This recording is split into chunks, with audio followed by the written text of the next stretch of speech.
And sa ngayon, ito na yung kulay niya. Ayan. Huwag kang makikipag-away kasi bad yun. O, diba? Laki ng drumstick, oh. Magkain kayo ng damo para... Hello, guys! Welcome back again sa aming channel. Char! Akala mo naman talaga, ano. Anyway, guys, ayan, lalapit na lang ako sa inyo kasi medyo malayo tayo ng konti. Actually, hindi pa tayo pupunta sa baka natin. Kaya, ayan, naka-standby muna tayo kahit sandali lang. Ang importante mapakain natin tsaka mapainom yung mga baka. Anyway guys, bago nga tayo pumunta doon, tatayo na tayo kasi nga baka akalain yung medyo hindi tayo ganado, di ba?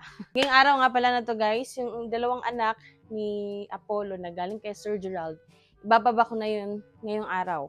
At titingnan ko kung ano yung magiging reaction nila sa mga kasama nila dito sa yard kasi nga malalaki na sila guys. Tapos yung mga feathers nila nagliliparan. Ay hindi nagliliparan kundi yung parang nag-aangatan kasi nga hindi pa sila nakakaliwaliw sa malaking space tsaka nakakapag-ubog or yung kumbaga yung talagang nagdidig ng mga lupa tapos dun sila humihiga, yung mga ganong bagay or stuff. So kailangan talaga ibaba na yon. So bago yon, i-update ko muna yung mga sisiw na yun sa inyo.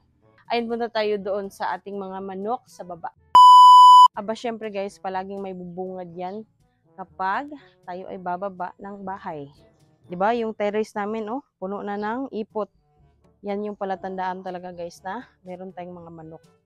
Oh, diba? Anong sadya nyo dito? Or sadya nyo sa akin? Mamaya pa kayo kakain. Nakakain naman na kayo kaninang umaga. Binigyan ni partner guys. Kaya, ayan. And dito tayo sa ating dalawang manok na anak ni Apollo. Ayan si Apollo guys, naka-standby. And ayan na guys, yung mga anak na, di ba, ang ingay-ingay. Ang ingay nung nag-change so dito sa amin guys. Ayan na pala yung anak ni Apollo guys, oh. Di ba? Ang taas na ng paa niya. Pero anyway, ganyan yung sinasabi ko kanina guys, oh. Na nagsisitayuan yung kanilang mga balahibo. Ayan, medyo against the light lang guys. Pero, ibababa natin to, ipapakita ko sa inyo yung mukha nila ng mas klaro kasi sa ngayon, hindi nyo makita yung mukha nila. So, ibababa ko to sila guys, update tayo. Ayan, perfect! Baba lang konti. Oops, perfect. Ayan na nga guys, eto na yung anak ni Apollo dun sa breeding ni Sir Gerald guys, galing. And sa ngayon, eto na yung kulay niya. Ayan na guys, oh. O, diba, kung matatandaan nyo, meron siyang nilagay na banding si Sir. Ayan. And yung kulay niya ay ganyan. So, syempre, hindi siya sanay, kaya tayo yung mag-adjust. Ayan. Diba? Ganda ng kulay. Ayan. Yan yung kulay ng tatay niya nung bata pa si Apollo, guys. And sa ngayon, ganito na yung kulay nung anak niya. Ay, teka lang. Okay, guys, yung paa. Ipakita natin yung paa. Of course, hindi natin yan kakaligtaan. Ayan. So, ayan yung paa niya. Ayan guys, hindi naman ganun talaga kalaki tulad ng mga, siguro maraming mga makikita rin kayo dito sa internet na mga mas malalaki pa talaga dito. Pero so far, ito sa anak din ni Apollo, medyo malaki rin to para sa akin guys. Sa experience ko lang sa kanya, sa mga anak niya. So ayan, teka lang. Wag ka nga kasi. So ayan na yung manok yan na yung anak pala ni Apollo guys sa breeding ni Sir Gerald. Ayan yung likod guys. So yan yung sinasabi ko guys na medyo yung kanilang balahibo ay nagsisitayuan kasi nga hindi sila na lagay sa lupa. So naka-cage to mula nung binigay ni Sir Gerald. Kaya ngayon, tinang papakawalan. Tingnan natin guys ha. Ganito magpatayo. Oh, ayan. Teka lang.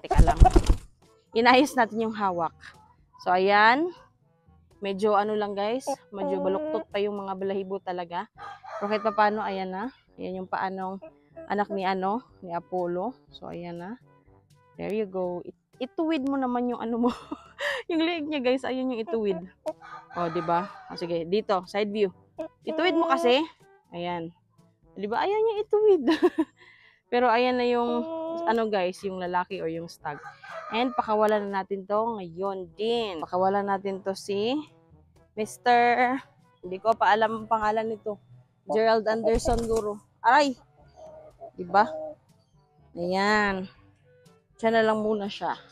And then, kunin natin yung isa pa niyang kapatid, guys. Na galing din kay Sir Gerald na breeding. O, diba? Kumakain agad ng damo. And, merong isang lumalapit. Huwag kang makikipag-away kasi bad yun. Iwas-iwas lang muna. Guys, huwag mag-agaway guys. Ay! No. Tumayo ka kung ano siya, mangangagat. Shh! Yan. Good job. Huwag kang magpapaapi. Pero huwag ka rin mangangaway. Yun lang yun. Kunin natin yung babae muna guys. So ayan guys, eto naman yung pulet or yung babae na kapatid or kasama nung pinadala nga ni Sir Gerald. Ayan. So ganyan. Mas tuwid yung kanyang liig guys.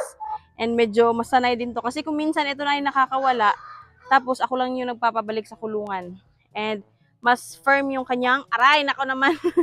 Mas ano yung ano niya guys, yung balahibo niya, mas hindi siya masyadong kulot. Kasi palagi nga ito nakakawala. Ayan na yung pulet guys. Yan. O diba maganda rin yung kulay niya. Ayan, meron din niyang banding guys. O diba, bakit kagalit sa akin? Ayan na guys. O diba, napakaganda rin. Yung legs niya naman, ayan, pakita natin ulit. Ayan, medyo mas mataas talaga yung lalaki. So, natural naman din yun na yung mga lalaki talaga or yung mga stag, mas malaki sila kadalasan. Yes. Mas malaki sila kadalasan kumpara dun sa mga pulet talaga. Kasi yung babae, medyo sa katawan sila talaga nagpapalaki. Kasi nga nangingitlog sila, di ba? So, ayan. Yung ating pulet. And pakawalan din natin ito guys. Doon natin ilapit sa kanyang kasama. Yes, meron naging tumitilaok. So, doon natin ipalagay sa yung kanyang isang kasama para hindi sila magkahiwalay. Tsaka matandaan niya na yun talaga yung kasama niya. Yan! Nice one! Ganyan, maghawak ng manok guys, oh. Tapos baba ang paa. Baba ang paa. Good job. Yan. Baba mo ang paa mo. Good job! Yan! Nice one. O, oh, diba? Laki ng drumstick, oh. Pwedeng gawing fried chicken. Ha? Ayan, pakawala natin, guys. So, ayan, guys. Ito yung kanyang kapatid. Dito ka. Ayan, dito ka. Ayan. At nang magkasama sila always. O, diba? Doon na kayo. Magkain kayo ng damo para masustansya and makaliwaliw na rin. Tapos yung isa naman, laging nakalapit. O, diba? Talagang alam nyo na meron tayong mga manok, guys, kasi may tumitilaok. And ayan na sila, oh.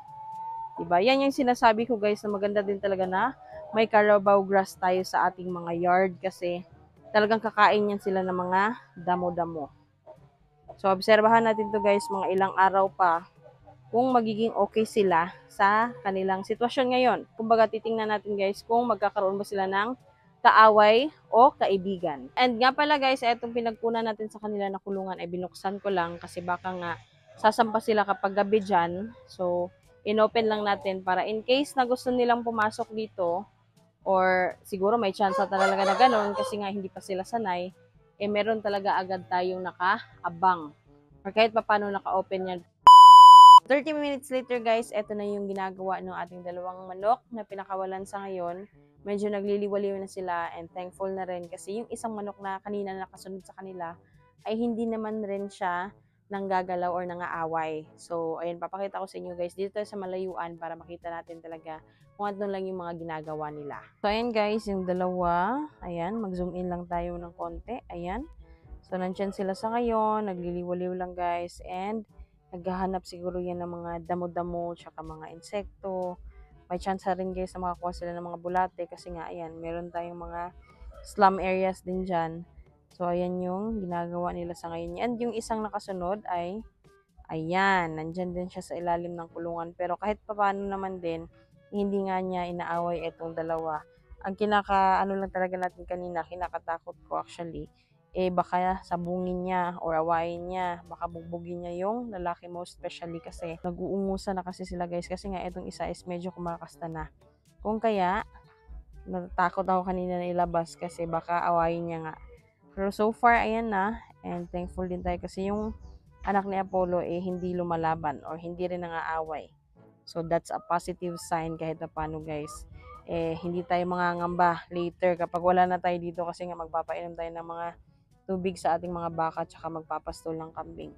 So far, ayan na guys, 30 minutes later, medyo kahit pa paano, eh, nakakaano na sila, nakaka-adapt na. Pero dyan pa rin sila sa ngayon. Dyan banda sa kulungan nila nung nakaraan. So, Okay lang yun guys. Titingnan natin mamaya ding hapon kung susunod yan sa atin or kumbaga lalapit yan kapag mapapakain na tayo ng mga manok mamaya. So ayun guys, yun lang muna yung ating munting video for today and another update din sa ating mga manok na nandito sa bahay. Kasi kung minsan nga, nandun tayo sa ating mga kambing tsaka sa mga baka. So yun yung mga nagiging routine natin sa ngayon guys. And yun nga yung ating panibagong vlog para sa ating mga manok. So, ayun lang muna sa ngayon guys and sana nag-enjoy kayo again. Thank you again for watching everybody and guys, please do follow us sa Facebook page namin and do subscribe na rin sa aming YouTube channel. Yun lang guys, thank you so much for watching. Goodbye guys! And sa ngayon, ito na yung kulay niya. Ayan. Huwag kang makikipag-away kasi bad yun. O, diba? Laki ng drumstick, oh. Magkain kayo ng damo para